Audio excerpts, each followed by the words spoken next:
Good morning, class. You guys did so well at UIL yesterday. I couldn't have asked for anything better. You guys got a 1 in your playing and a 2 in your sight reading. And there's nothing wrong with that. Sight reading is, just hard.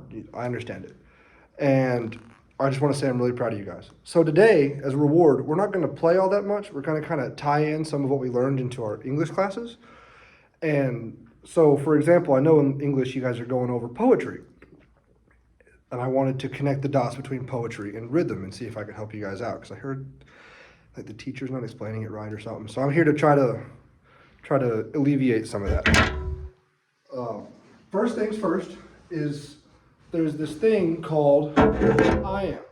And I am is a foot in poetry that consists of a short syllable followed by a long syllable, and another foot is called a dactyl. Kind of similar to a pterodactyl, but not with the ptero part.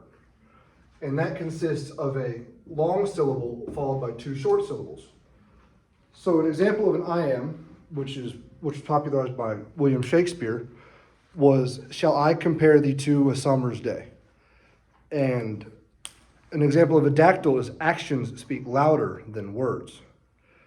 And so I want you guys to write down on your piece of paper what you think the rhythm for an I am is, and I'll repeat it for you. "Shall I compare thee to a summer's day?"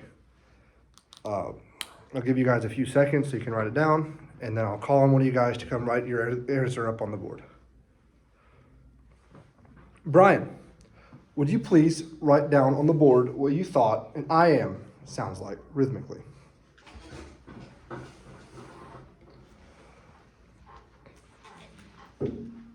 So I heard it in Okay. 3/8. You thought it was in 3/8? I heard it as this. I'm not going to make you write down all 5 of those, because Shakespeare wrote in iambic pentameter, which means you have 5 iams per line. And so, Nick, would you please write down the rhythm that you think you heard for a dactyl?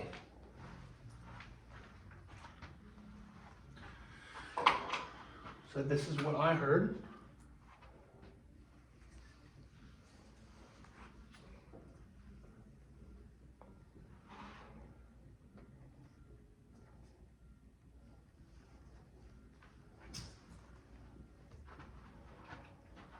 Okay, it's close, but not quite. I think it might sound something more similar to this, because what you wrote would be 3 notes within 2 beats, but you're in 3/8, so I don't see why that would be quite so necessary. And you would repeat it here, like that, and so Okay. for this, you would get actions speak louder than words. And for the other one, you would get, "Shall I compare thee to a summer's day?" And so on and so forth. But thank you guys both. You did excellently. Maybe could I get you guys to write out some poetry for each type of structure? I'd like for Brian to write the I ams and Nick to write the dactyls, since both of y'all were thinking about them previously. I'm gonna give you guys a few minutes, then I'd like for you guys to read them aloud and tell me if you think it accurately matches your syllable structure. Brian, can we hear yours first?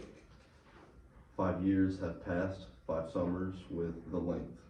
Okay, and do you think that is an accurate representation of iambic pentameter? Yes. Okay, and Nick, may we hear yours for dactyls?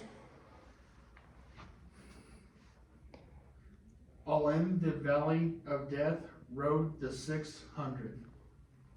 So I'm sorry, but I like what you wrote, but I don't think it matches the syllable structure. Maybe something more along the lines of,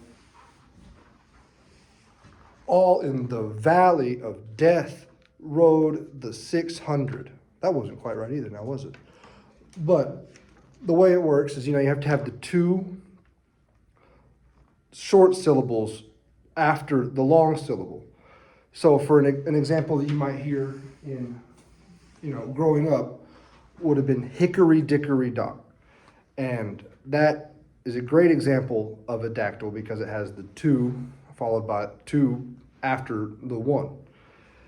And I just want you guys to write down for your exit ticket activities, for you to write down both definitions of dactyls and iambs, how they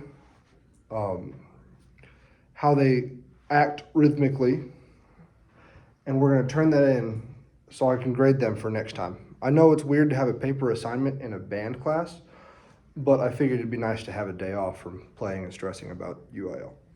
So I'll give you guys just a minute, and I'm gonna have you guys turn them in.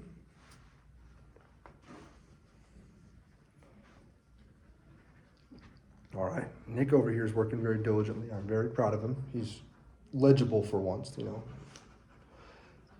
And Brian seems to be doodling and stabbing his paper. But you know what? It looks like they both have things written down. Let's hope it's the right answers. I mean, I can't wait to read what you have going on. And, honestly, I think that was a fantastic example from both of you guys. I'm so proud. And I will see you guys tomorrow.